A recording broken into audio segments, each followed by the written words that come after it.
జారీ చేసింది రాష్ట్ర ప్రభుత్వాలకి. ఏమని అంటే మీరు ఫోన్ ట్యాపింగ్ ఇక్కడ నుంచి వేరే రాష్ట్రాల్లో కూడా మీరు ఫోన్ ట్యాపింగ్ చేసుకోవచ్చు, దీని మీద అభిప్రాయం చెప్పండి అని ఒక వార్త వచ్చింది ఇంతకు ముందు. మరి దాన్ని ఏమంటారు? అది అఫీషియల్ అయితే ఏ రీజన్ తో ఎవరిని చేసి ఇప్పుడు నేను అదే అంటున్నా, ఆ ఫోన్ ట్యాపింగ్ చేసిన మూలం ఏంటి? అవినీతి మీద చేశారా, లేకపోతే వీళ్ళ పార్టీలో ఉన్నటువంటి ప్రయోజనాల కోసం చేశారా? పక్కన పెట్టి ఈ దుంపదగ ఆ హీరోయిన్ ఈ హీరోయిన్ ఏంటి చట్ట ఏంటండి వంశీ, నిజంగా అన్యాయం ఇది. అంటే ఒక మహిళ, ఒక హీరోయిన్, ఆమెకు మనసు లేదా, ఆమె మనిషి కాదా? అసలు కాదు బా, ఒక్క మాట నేను మాట్లాడుతున్నాను ఏంటంటే, అసలు ఒక జర్నలిస్ట్ గా ఒక స్థాయిలో మనం కూర్చున్నప్పుడు మన స్థాయికి తగ్గట్టు మాట్లాడాలి కదా, ఆధారం లేకుండా ఎలా మాట్లాడతాం? రెండో విషయము, ఈ దరిద్రాలు మాట్లాడడానికి మన చిన్నప్పుడు గుర్తుందా, కొన్ని మ్యాగజైన్లు ఉండేవి స్పెషల్, అంతకంటే నీచం అవుతున్నాయి ఇవన్నీ. అరే ఏది మొన్న ఆవిడ మాట్లాడలేదా, కొండా సురేఖ గారు మాట్లాడిన దరిద్రమైన మాట ఏంటి? అరే అవతల ఉన్నది ఆ అమ్మాయికి ఒక జీవితం లేదా అండి? ఆ అమ్మాయికి ఒక కెరీర్ లేదా అండి? మరి ఇమ్మీడియట్ గా మరి ఈవిడ ఆమెకి సంబంధించినవి కూడా తర్వాత మళ్ళీ భయంకరమైనటువంటివి ఆడియో లీకులు బయటకు వచ్చినాయి కదండి. అంటే ఒక రాజకీయ నాయకురాలు ఈ భాషని ముందు అదుపులో పెట్టుకోవాలి. ఒక డిగ్నిటీ లేదు, ఒక డిగ్నిటీ తోటి మాట్లాడడం, ఒక మర్యాద పూర్వకమైనటువంటి, అంటే వీళ్ళ దగ్గర సబ్జెక్ట్ లేదండి వాస్తవం. ఒక మాట చెప్తున్నా, ఇవన్నీ ఎందుకు, they don't have any knowledge about political and దాన్ని ఏమంటారు సోషల్ అవేర్నెస్ మీద వీళ్ళ దగ్గర సబ్జెక్ట్ లేదు, ఖచ్చితంగా లేదు. నిజం చెప్పాలంటే ఎన్టీ రామారావు గారు వీళ్ళ మళ్ళీ దరిద్రులు మళ్ళీ అక్కడ పోయి మళ్ళీ కులం అని మాట్లాడితే కళ్ళు రాలిపోతాయి మళ్ళీ ఒక్కొక్కళ్ళకి. ఎన్టీ రామారావు గారు క్లాసులు పెట్టారు వీళ్ళ కోసం. ఆయన ఒక ఫ్యాక్టరీ రాజకీయ నాయకులు తయారు చేశాడు. ఆయన కూర్చోబెట్టి సీనియర్స్ ని కూర్చోబెట్టి మేధావుల్ని తీసుకొని రాజకీయంగా ఎలా మాట్లాడాలి, ఏ పదాలు మాట్లాడాలి, ఎలాంటి ఉపన్యాసాలు ఇవ్వాలి, ప్రజల నాడి ఎలా పట్టుకోవాలి అని ఆయన ముందే వీళ్ళకి ట్రైనింగ్ ఇచ్చి తర్వాత ఆయన పార్టీలోకి ఒక అద్భుతమైనటువంటి దీన్ని. ఒకటే కాదమ్మా, బీసీలకు ప్రాణం పోసింది ఆయన, బీసీలకు రాజకీయంగా ఎదుగుదల ఇచ్చింది ఆయన. ఎగ్జాక్ట్లీ. మరి వాళ్ళు ఇంత పెద్ద కేసీఆర్ తయారైంది ఏ ఫ్యాక్టరీలో అండి? ఆయన ఫ్యాక్టరీలో కాదా? ఎవడో మాట్లాడతాడు వచ్చి, జాగ్రత్త, చాలా జాగ్రత్త. ఎందుకంటే ఎవడు నోరు మూసుకొని కూర్చోడు. పిల్లి బిత్తరగాళ్ళందరూ వచ్చేసి ఇష్టం వచ్చినట్టు పొలిటికల్ గా వాగేసుకుంటూ వ్యక్తిగతమైనటువంటి విషయాలు. ఈ మధ్య దాడులు ఎందుకు పెరుగుతున్నాయి చెప్పమంటారా? నిజంగా చెప్తున్నాను కదా, ఫస్ట్ దాడుల్ని ఖండిస్తా, దాడుల గురించి మళ్ళీ తర్వాత మాట్లాడతా. కానీ ఎందుకు జరుగుతున్నాయి, మీరు చేస్తున్నటువంటి పని ఏంటి, మీకెందుకు మద్దతు రావడం లేదు జనం నుంచి? ఎందుకు మద్దతు రావడం లేదు? రాత్రి అన్ని thumbnails మార్చేశారు, మళ్ళీ ఆ thumbnails అన్ని మార్చేశారు. అదే చెప్తున్నా, ఎంత తప్పుడు వార్త ఎప్పుడు కూడా నిజమే వార్త అవుతుంది తప్ప వార్త నిజం కాదు. సూపర్. నిజము వార్త అవుతుంది, నిజము వార్తను బతికిస్తుంది, వార్త ఎప్పుడు అబద్ధాన్ని బ్రతికించదు. ఇంకొకటి నేర్చుకున్నారు, 10 రాడు మాట పాడి అయ్యేజల్లి. ఏంది నీ పాడగడతారు, ఏదో ఒక రోజు వాస్తవం తెలిసిన రోజు. గోబెల్స్ ప్రచారంలో అప్పుడే అయిపోయిందమ్మా, అది నడవదు ఇంకా ఈ కాలంలో అస్సలు నడవదు. ఇంకొక విషయం అండి, చాలా మంది కొంతమంది యూట్యూబర్స్ కి నేను హెచ్చరించాను, ఇది ఎందుకు చేస్తున్నారయ్యా, ఇది ఎందుకు చేస్తున్నారమ్మా అంటే, వాళ్ళని తిట్టకపోతే మమ్మల్ని ఎవరు దేకట్లేదండి. వినండి, జనమందరికీ నేను చెప్తున్నాను, వీళ్ళు ఎందుకు తిడుతున్నారు అని అంటే, ఒక పాలసీ ప్రకారం తిట్టట్లేదు. ఒక జర్నలిస్ట్ కి తిట్టాల్సిన అవసరం లేదు, అస్సలు అవసరం లేదు. అతని పని ఏంటంటే వార్తగా చెప్పడం, నిజాల్ని వెలికి తీయడం, చెప్పాల్సిన అవసరం లేదు. తిట్టడము ఇవన్నీ ఎవరి పని? రాజకీయ నాయకుల పని. అలాగే ఒక హెచ్చరికలు జారీ చేయడం ఎవరి? మాలాంటి వాళ్ళ పని. అంతే తప్పితే ఏ ఒక్క జర్నలిస్ట్ కానీ ఎనలిస్ట్ కానీ తిట్టులు కానీ బూతులు కానీ విమర్శలు కానీ చేసే విమర్శ ఇన్ ద సెన్స్ లేనిపోనటువంటి వ్యక్తిగత విషయాలని ఎలా చెప్పాలో అలా చెప్పాలి తప్ప అదే విషయంలో చెప్పట్లేదు. ప్రతి ఒక్కళ్ళు ఈ రోజు ఎందుకు అరిచి గోల పెట్టి అరుస్తున్నారంటే వీళ్ళకి ఈ కింద క్యాడర్ లో ఉన్న వాళ్ళే వీళ్ళకి జైలు కొడతారండి. ఎవరు ఎడ్యుకేటెడ్ పర్సన్స్ ఎవరు వీళ్ళకి దగ్గర కూడా రానివ్వరు. ఇంకొకటి ఏంటంటే నేను మీ అందరికీ కూడా నేను మంచిగా చెప్తున్నాను, యూట్యూబర్స్ కి నేను చెప్తున్నాను వినండి. మీరు మీ భాషను ఎంత పాలిష్ చేసుకుంటే, మీ సబ్జెక్టును ఎంత పాలిష్ చేసుకుంటే మీకు మరిన్ని వేదికలు దొరుకుతాయి. బ్రహ్మాండంగా వ్యూస్ వస్తాయమ్మా. వీళ్ళ యొక్క ఎదుగుదలకి ఎన్నో ఉన్నతమైనటువంటి వేదికలు దొరుకుతాయి. అదే మీరు తిట్టడంలోను దరిద్రమైనటువంటి భాష వాడడంలోను అరుపులు కేకలతోటి మీరు ఉంటే మీ ఛానల్ కి మాత్రమే పరిమితం అవుతారు. నాయన అందరు ఎమ్మెల్సీలు కారణం నాయన తిడితే అందరు ఎమ్మెల్సీలు అవుతారు అనుకుంటున్నారు. మీరు తిడితే ఒక ఆయన ఎమ్మెల్సీ అయ్యాడు కాబట్టి అది కూడా ఓపెన్ గా నేను చెప్తా. ఒకానొక యూట్యూబరు చాలా గొప్పగా ఎదిగి వీళ్ళందరికీ పట్టిన దరిద్రం ఎక్కడంటే ఆయన హెలికాప్టర్లో దిగాడబ్బా. దిగేసి ఏమన్నాడు, అండర్లైన్ దిస్ పాయింట్, ఎందుకంటే ఆయన కూడా చూడాలి. అరే హెలికాప్టర్లో ఎట్లా దిగుతున్నావు, హెలికాప్టర్కి అంత పైసలు యాడ్ నుంచి ఎందుకు రావాయ్, హెలికాప్టర్లో దిగుతాం, అవసరమైతే హెలికాప్టర్ కొంటాం అన్నాడు. అంతే, ఇప్పటి వరకు ఒక సభ లేదు.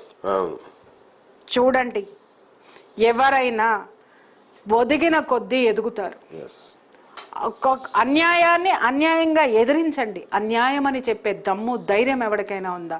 ఒక నాయకుడికో లేకపోతే ఒక వర్గానికో లేకపోతే ఒక కులానికో మీరు పరిమితం అయిపోతే ఖచ్చితంగా చెబుతున్నా మిగిలిన కులాలన్నీ మిమ్మల్ని అడ్డుకుంటాయి. ఎందుకంటే ఒక రాజకీయ పార్టీలో మీ కులమే ఉండదు, లేదా మన కులమే ఉండదు, మా కులమే ఉండదు. ప్రతి ఒక్కడి అభిప్రాయ సేకరణతోటే ఉంటుంది. అలాగే ఇంకొక మాట కూడా చెప్తున్నాను. ఒక వ్యక్తి ఇలాగే మాట్లాడాడు, ఉన్నవాళ్ళ పిల్లల్ని తీసుకొని వచ్చేయండి, పెళ్లి చేసేసుకుంటే నేను ₹1,00,000 ఇస్తా, మీరెందుకు ఎస్సీ ఎస్టీ పిల్లలందరూ కలిసి ఉన్నత కులమైన వర్గాల పిల్లల్ని తీసుకొచ్చేయండి అన్నాడు. ఆయన లీడర్గా ఎదగడానికి మాట్లాడాడు. తరువాత అతను ఒకానొక అద్భుతమైనటువంటి అవకాశాన్ని కూడా అదే కోల్పోయి తర్వాత తన మాటల్ని వెనక్కి తీసుకున్నాడు. ఒక ఎమ్మెల్యే సీటు పోయింది. కరెక్ట్. బికాస్ ఇట్లాంటి మనిషినికి నువ్వు ఎలా సీట్ ఇస్తావన్నారు. సీటు ఇచ్చేది ఎవరు? అతను ఎవరినైతే తిట్టాడో వాళ్లే సీట్ ఇవ్వాలి, ఎవరినైతే తిట్టాడో వాళ్లే ఓట్లు వేయాలి.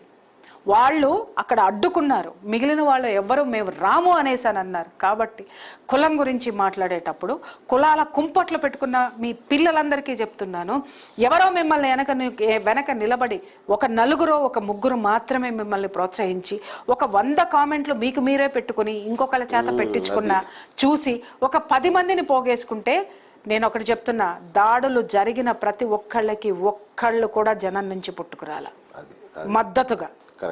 ఎవరొచ్చారు మీకు మీ వెనక? మీకు దాడులు జరిగినప్పుడు మీ వెనక ఎవరున్నారు? అసలు మీకు ఇంతమంది వ్యూవర్షిప్ ఉంది, ఇంతమంది ఘనంగా ఉన్నప్పుడు ఎవరు మీకు అండగా వచ్చి నిలబడ్డారు? కులాల బ్యాడ్జీలు తగిలించుకున్నారు. ఆ కులాల బ్యాడ్జీనే రేపొద్దున మిమ్మల్ని మీ సమాజంలో మీరు కాదు వీళ్ళ పిల్లలు ఉండాలండి. వీళ్ళు మీ కులాల ట్యాగ్ వేసుకుంటే మీ పిల్లల స్కూల్లో మీ పిల్లల యొక్క భవిష్యత్తు ఎలా ఉంటుందో ఆలోచించండి. సమాజంలో మీ కుటుంబానికి సంబంధించి మీరు ఒక అపార్ట్మెంట్ లోనో ఒక కాలనీలో ఉంటున్నారు.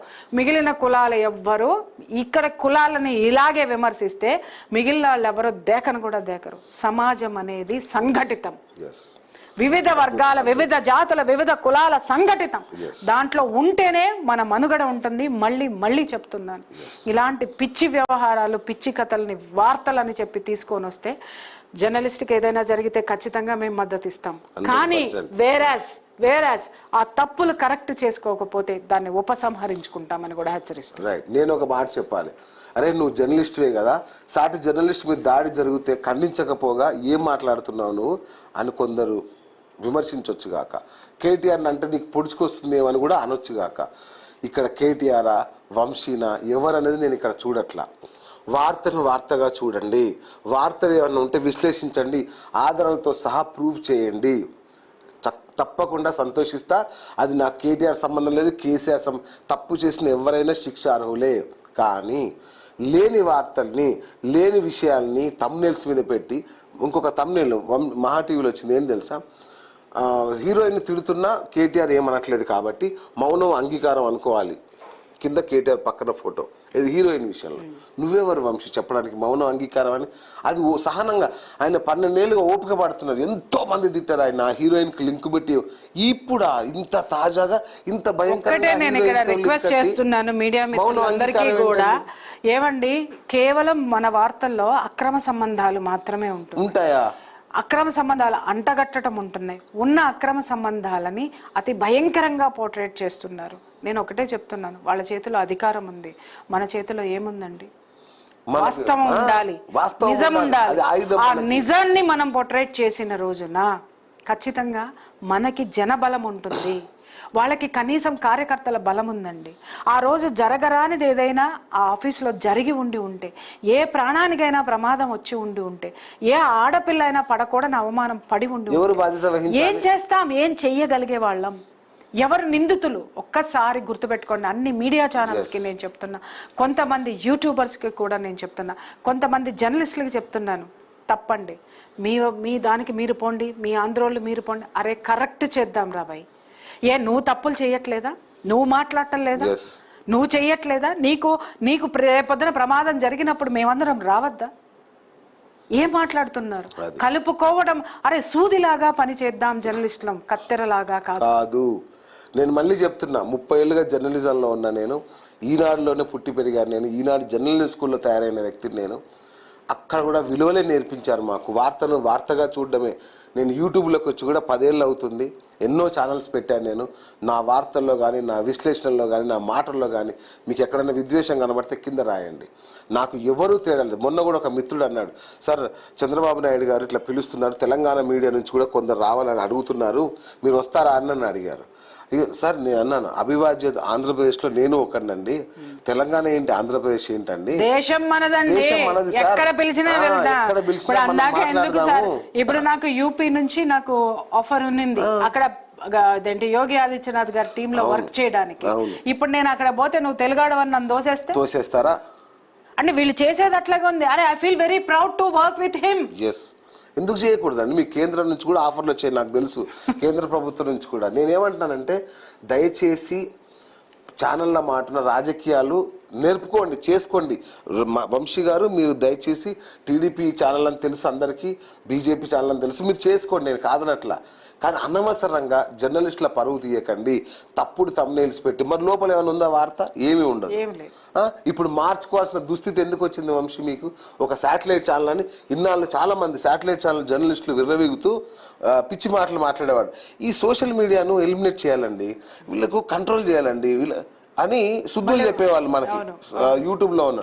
బాస్ మీకంటే ముందు మేము శాటిలైట్ ఛానల్ నడిపిన వాళ్ళం, మీకంటే ముందు పత్రికలు నడిపిన వాళ్ళం, ఈనాడు లాంటి గొప్ప సంస్థల్లో చేసి వచ్చిన వాళ్ళం, మేము నడుపుతున్నాం. ఇక్కడ ఒక చిన్న సవరణ, మీరు చేసిన పిచ్చి పనికి ఏ సమానం చెప్తారు? ఇక్కడ ఒక సవరణ చెప్తున్నాను. ఇక్కడ యూట్యూబ్ పెట్టుకున్నారు కాబట్టి కింద ఉన్నారు, యూట్యూబ్ లో జర్నలిస్టులు ఉన్నారండి. జర్నలిస్టులు కాకుండా పేర్లు వేసుకుని మాట్లాడే వాళ్ళని ఉతకండి, మీరు వాళ్ళని ఉతకండి. అంతేగాని జర్నలిస్టులు వచ్చి ఇంకా విశ్లేషణ పూర్వకంగా ఇక్కడ వార్తలు ఇస్తూ ఇంకా ఎంతో మందికి మాలాంటి వాళ్ళం రీచ్ అవుతున్నాం, ప్రోగ్రామ్స్ ముందుకు తీసుకెళ్తున్నాం. అది మానండి. ఏది లేకుండా, ఏ ఆధారం లేకుండా 4 మాటలు వచ్చేసినాయి, 4 తిట్లు వచ్చేసినాయి, 4 ఏదో పొడి చేస్తామని చెప్పేసి అని నేను చెప్తున్నాను కదా. నేను ఉద్యమం మొదలు పెడితే నేను కరెక్ట్గా అధికారుల దృష్టికి తీసుకెళ్లి దీని మీద కూర్చుంటే చాలా మంది కొంపలు మూసుకోవాలి, యూట్యూబ్ కొంపలు. అన్ని కేసులు వేయచ్చు, నేను అంత నేను చర్యలు తీసుకోవచ్చు. కాకపోతే ఏంటంటే కుటుంబాలు ఉన్నాయి అని చెప్పి నేను చాలా ఓర్చుకుంటున్నాను. నేను మాత్రమే కాదు, నా వెనక మా జర్నలిస్టులు అందరూ ఉన్నారు. Underline this point. అలాగే మీరు వచ్చేసి నేను జర్నలిస్ట్ అని పెట్టుకుంటే మేము ఒప్పుకునే ప్రసక్తే లేదు. నువ్వు జర్నలిస్ట్ అయితే సమాజానికి మంచి చేయి, సమాజంలో అవేర్నెస్ తీసుకొనిరా. గంజాయిలు కొట్టి, మందు కొట్టి స్టూడియోల్లో కూర్చొని మీరు ఏం వేషాలు వేస్తున్నారో